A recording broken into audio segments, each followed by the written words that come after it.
morning, good afternoon, good evening, no matter where you are, whenever you're watching this. This is Floating in Dreams. Today is going to be part 2 of best packaging in my eyeshadow palette collection. Today we're doing the bougie edition.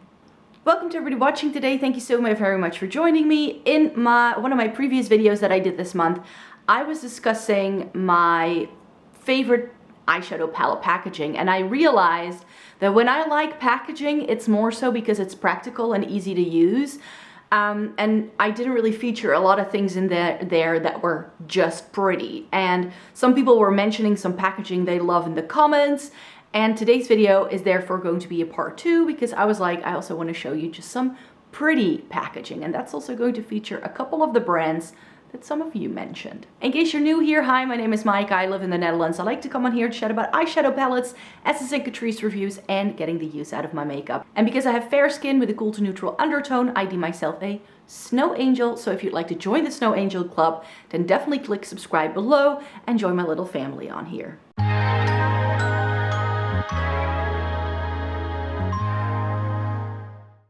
So I've got a couple of palettes here today to chat about with you. I have 9 different brands that are being represented, but there are several palettes from some of these brands that I wanted to show you here. So sometimes a brand will come up more often.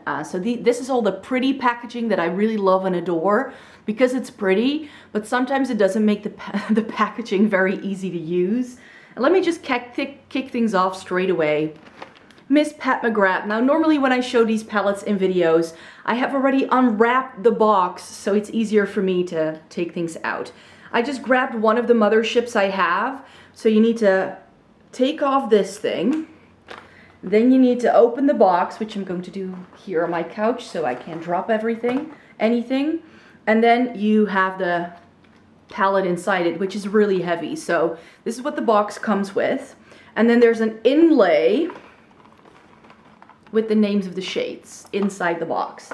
So you kind of need to keep the box also to be able to tell them apart because every single palette is the same black packaging that is incredibly weighty. It is plastic. There's gold on the back, and you just have the Pat McGrath logo on the front, and then it opens and you get your 10 shades with this huge beveled mirror, which is where some of this weight comes from. These are incredibly impractical if you want to travel with these, or if you want to do anything. If you don't have a makeup vanity, I don't know how you will use these, because if you were to drop this, it's a nightmare waiting to happen, which is why I do think it's really pretty. It's incredibly bougie packaging.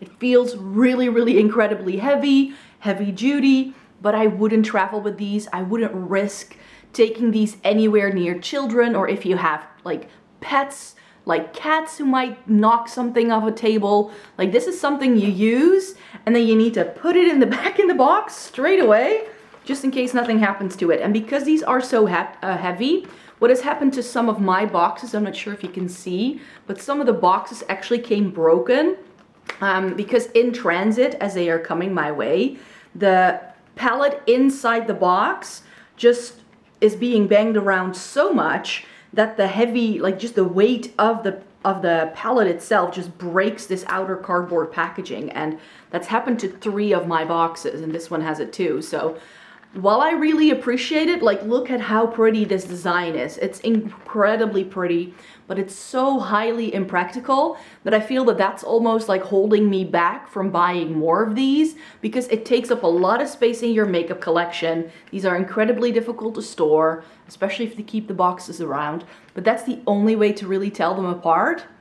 So yeah, really pretty packaging, but incredibly impractical. And I feel very similarly about Melt palettes, especially these larger ones. This is the Mate, and I love how the color story of the skull here is represented in the inside of the palette. Now, of course, if you had both of these and you also have the Vita, then you have the entire skull because they kind of snap together, and then you have the entire image, which is another reason why a lot of people, I think, bought both at the time. I just never really got into the Vita. There were a couple of cool tones in there, some greens that I like, but the rest of the palette was quite warm tone and I couldn't see myself using those shades. So that's why I didn't opt for those. This is really, really stunning packaging, I have to say.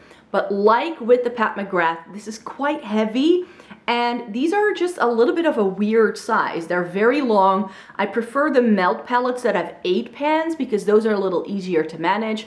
But luckily, not this one, but 2 of the melt palettes I own, and also some that I've owned in the past, either came broken or they broke really easily. I feel that melt palettes cannot be stood up in a drawer like this or like this. You need to lay them flat, because what has happened to some of my shadows is that the pigments have started to like drop down, which is why I'm showing you this one, because this one doesn't have that issue. But some of my palettes, the shadow has started to like fall down to bottom just from storing them like this, which is a bit of a pain. So that's why, another reason why I really appreciate melt eyeshadow palette packaging, because it does a lot that I do love. It's slim, it's cardboard, it has a mirror, it has a magnet closure. It's just that these are a little bit big, like it's longer than my head. And I've got a long face, you guys, but this is a really long one. So that makes it a bit impractical. It's heavy.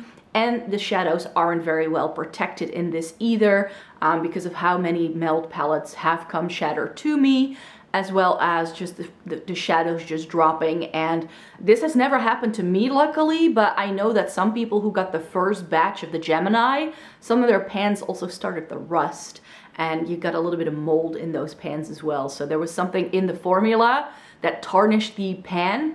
I think they did change that over time. Melt palettes seem to be holding up a lot better, and people haven't had that issue since then. But yeah, that was definitely the case for people who got some of those, like some of the ones that were in the first batch when the Gemini first launched. But yeah, this is just really pretty packaging for sure. It's just not my favorite because it is a bit impractical.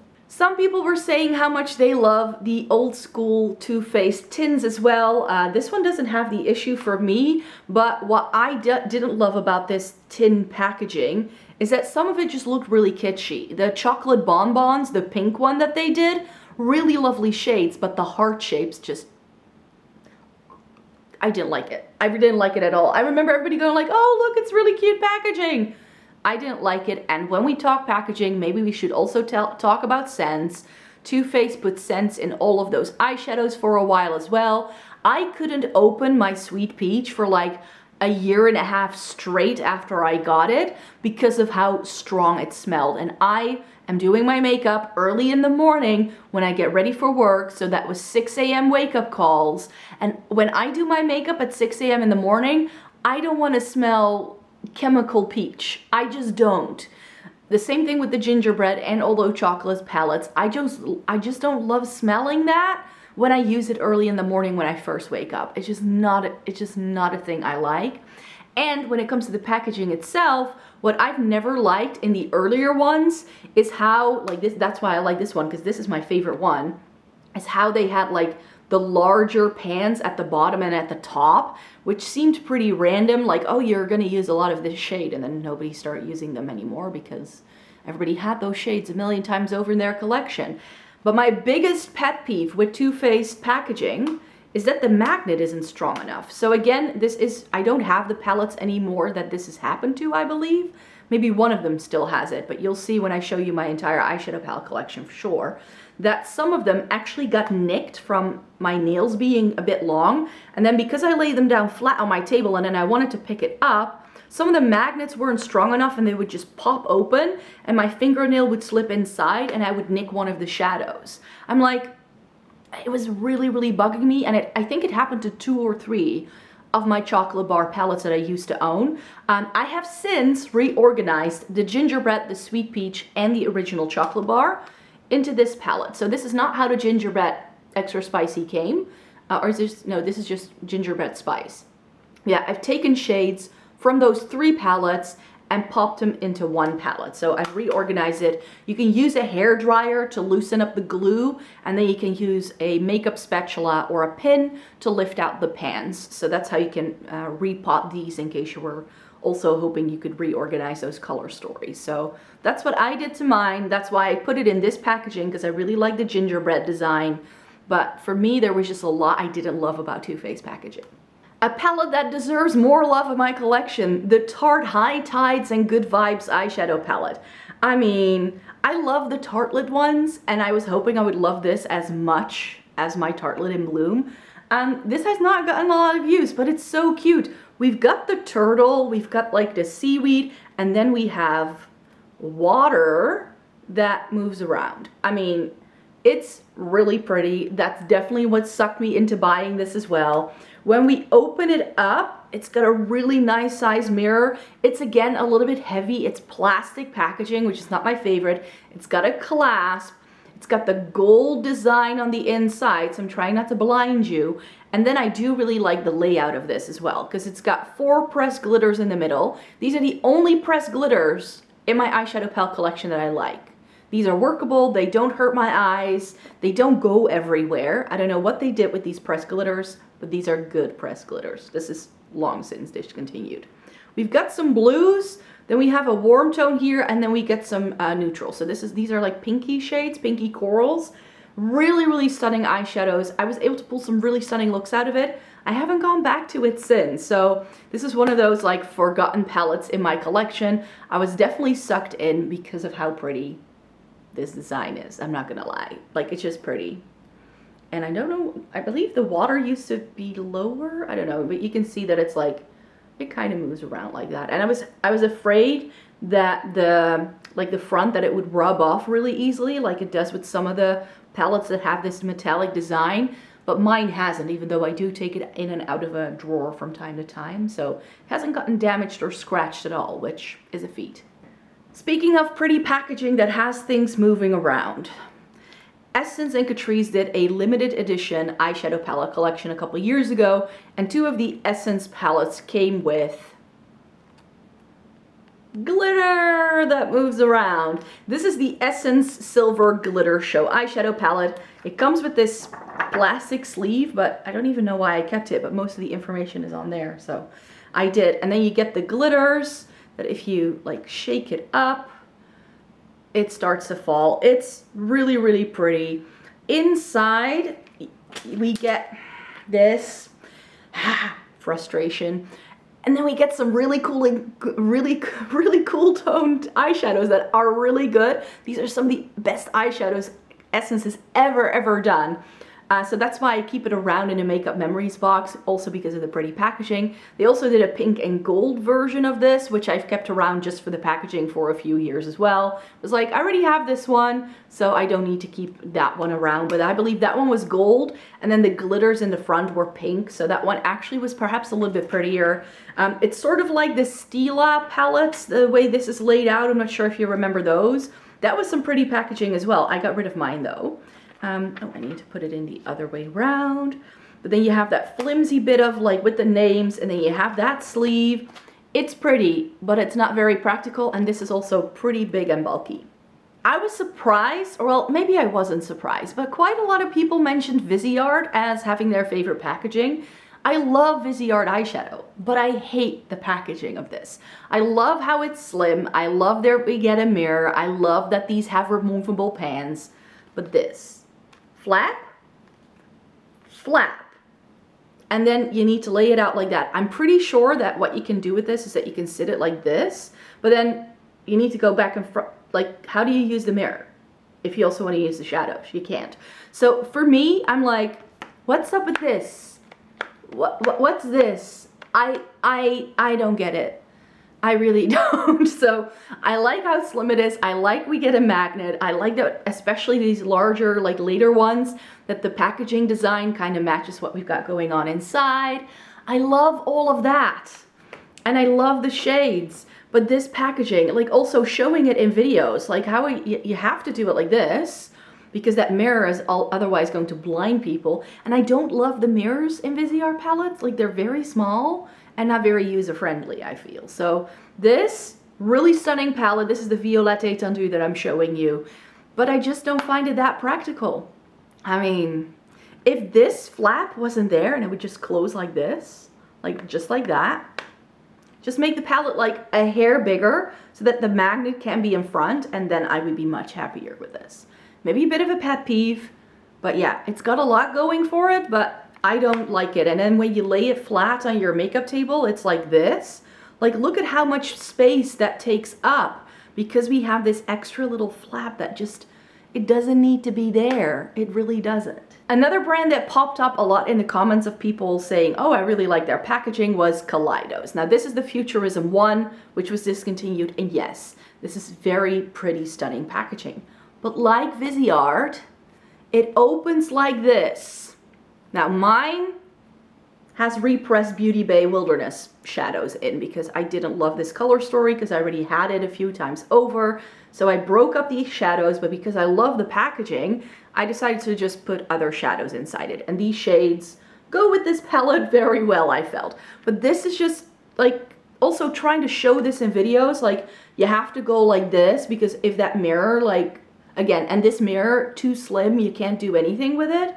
So while it's really pretty, like I love, and then you get that bit of metallic detail, it's so pretty, and all of these are really pretty, but I don't think it's very practical. And what I also don't like is that, yes, they are very slim, but only on one side of the palette, because this extra flap, which has the magnet closure, just makes the palette a little bit thicker, which again, I feel like make it like a hair bigger and put the magnet in there and just have it like that. And that flower punk thing, oh, don't get me started on that. I didn't buy that because it had that loose, like, front that you can just slip off. That's one of the reasons why I didn't buy it, because Inglot shadows have those magnets, and they're very strong. And I don't like that about my Inglot singles palette, so that's why I never got the flower punk. Plus, there was a lot of overlap between these palettes that I already owned, which is another reason why. Sticking to Kaleidos for a minute. The Club Nebula from their collab with Angelica Nykvist, really big box. Their 15 pan palettes come in these overly big jewelry case-like boxes, which is pretty, but I don't love, like the mirror stands up, which I don't love. I want to be able to control how high up the mirror goes, but the way the mirror is held up is with this little piece of paper. If you open and close this, over time, that's going to rip. Especially because the mirror adds a bit of weight, so you can sort of feel this pulling on the hinge, and the only reason why it hinges is because it has that piece of paper. I'm not sure if you can, do you see that right there? So I dislike it so much. I like it. I really like the color story, I like the shades in here, but it's just too big and bulky for what you get. And over time, if you keep this around and if you were to use it every single day, this is just not very sturdy packaging. Also, like it's a bit like breaking a book spine to me, which I hate breaking my book spines if that happens. If it happens to my books, it's because it happens accidentally, but I always try to avoid breaking book spines, and this is a bit like that. So it pains my soul. Just put an actual hinge in here. I'm sure that this is easier to recycle to do it like this, but it still does have the mirror inside it, so then I don't really get it, and the magnets, which are also not recyclable. So just put an actual hinge in here and make it sturdier, and then it will be fine. But it is cardboard, which I do like. I mentioned Essence limited edition, but Catrice does some really good things too. Both Essence and Catrice have been releasing these Disney limited edition collections, and the packaging is usually cardboard with a mirror, a magnet, etc., etc. But I think the best packaging they've done so far in those collection is the Disney Villains collection that they did, where Essence did princesses and then Catrice did the villains. This is the Ursula palette. This is the one I decided to keep around because Ursula is my gal. Like, I love me an Ursula any time of day. And I really just like the design of this. Like, it's got this silver packaging. I think it also came in Maleficent and what was the other villain? The queen from Snow White was the other villain. But yeah, these I've kept around again for a while because I like them so much. And the palette is big, like it's the size of my head. I can barely hold this. And then inside it, you got 16 shades. And the reason why I ended up keeping this one out of all of them is because I felt this color story best represented the character. The other color stories, it was a bit like, why is this the evil queen? And why is this Maleficent? So it felt a bit random with some of the shades you got in these, and the quality wasn't that great. But this packaging is really, really lovely. And can you guess what brand we still have left? Oh yes, Urban Decay. Urban Decay limited editions were a thing that I kind of collected for a bit, but also their naked palettes come in really pretty packaging. I think the prettiest one is the Naked Cyber, especially once they changed it up to this like plastic packaging. But like with the Kaleidos, like look at how big this is. This doesn't have to be this thick.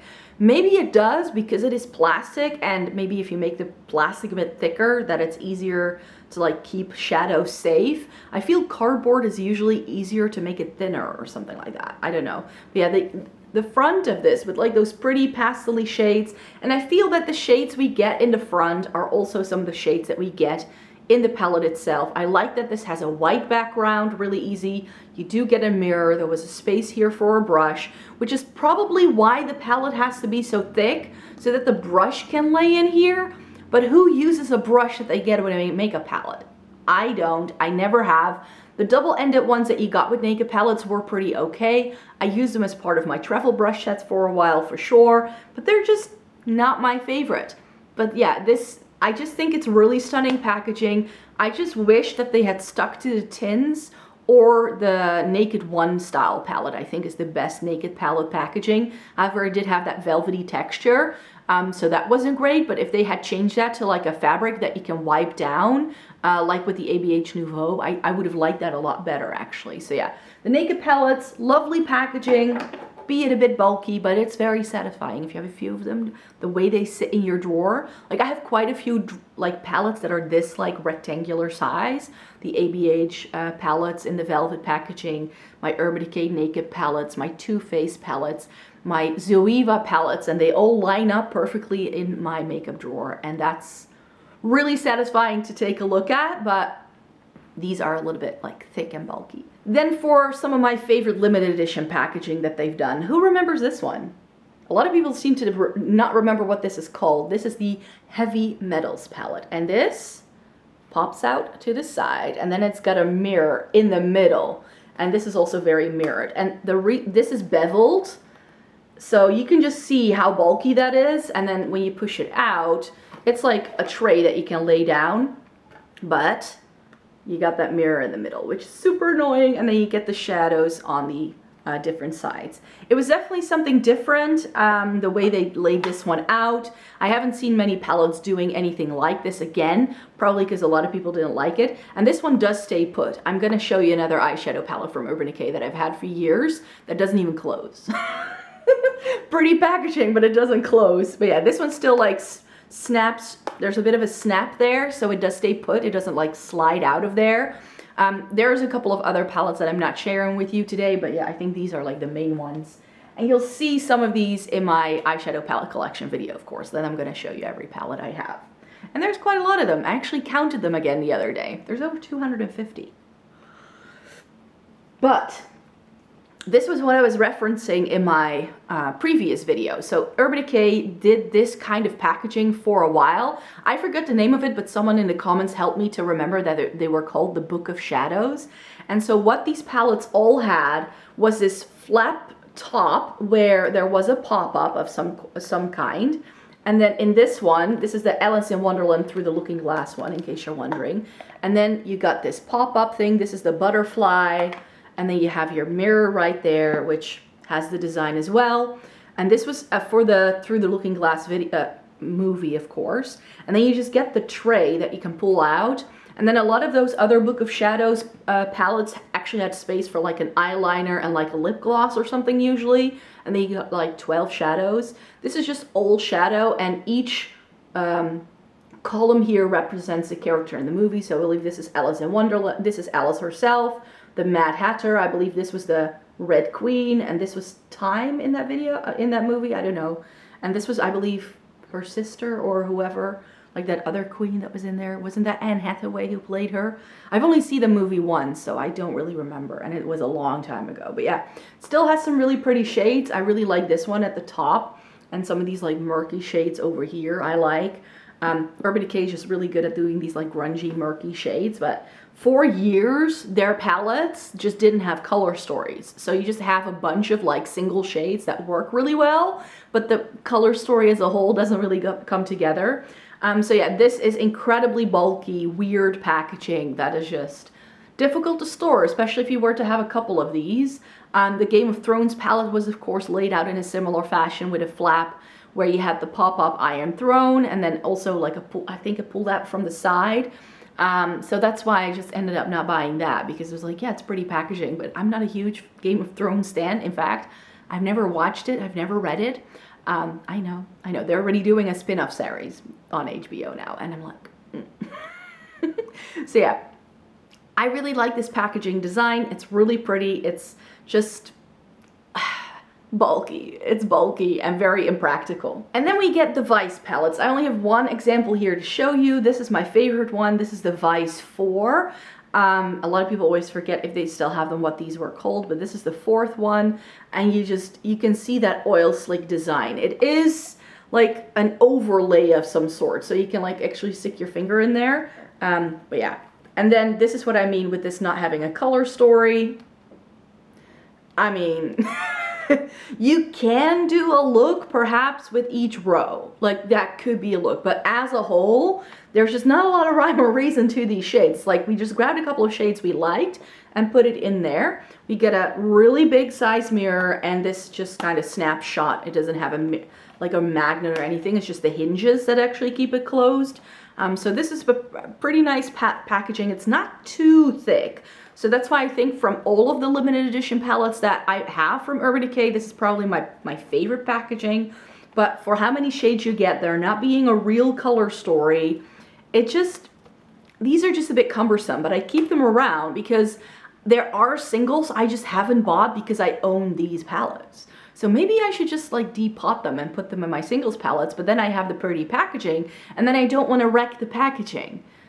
It's a conundrum. And then finally, perhaps the least practical, the least practical packaging ever.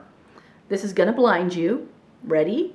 Ooh, there we are. There's my camera. There are you guys. That's what I see when I film.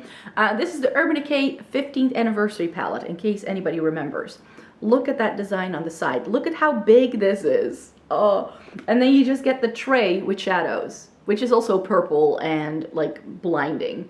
Again, no color story to speak of, because that's not the life we live in Urban Decay circa 2000 and what's 10, 11, 12. Color stories we just had never really heard of before that. But yeah, this is very pretty. It actually also came in a velvet box, and apparently, I've never tried this, but what you can do, there's a little opening here, you can lift out this tray of shadows when you're done with it, and then you can use it as a jewelry box. But as did like some of the melt palettes do this, but also some some of the Vice palettes from Urban Decay. The Urban Decay logo is beveled on top. This sticks out. So when you try to store some of these, or when you lay anything flat, this is why I'm showing you this one last, because I can't lay anything else on top of this without it like going everywhere. So yeah, super impractical, very pretty, and I just keep it around for a few shades because these shades are life, and that's why I keep it around. Because sometimes if I really want to do that teal turquoisey look, maybe I don't need this anymore, but it's too pretty to declutter. Like if I were to declutter this at any point in time, it's gonna go into a makeup memories box. So that's it, there you have it. Those were the eyeshadow palettes I wanted to share with you today. Pretty packaging, but most of it very impractical. So for me, it's like practical packaging I love, because then it's pretty and I like using it, but with these, sometimes it's just cumbersome to use them, so you end up not using them, which is a bit of a shame. But yeah, those were my picks. Let me know in a comment down below what your picks would be, whether some bougie, really pretty packaging that you feel you don't reach for or you wouldn't buy because you just don't know how to use it. Not because you don't know how to use the palettes, but because you can't use the packaging, I mean. So yeah, let me know in a comment down below. Thumbs up the video if you liked it. Subscribe to my channel if you'd like to see more by me. I make several videos a week, and we still, no, by this time it's almost the end of eyeshadow palette month, but we're going out with a bang because I've got some of my best videos I think that I've saved for last. So thank you so very much for joining me today, and I hope to see you in my next video. Take care, everybody. Bye-bye.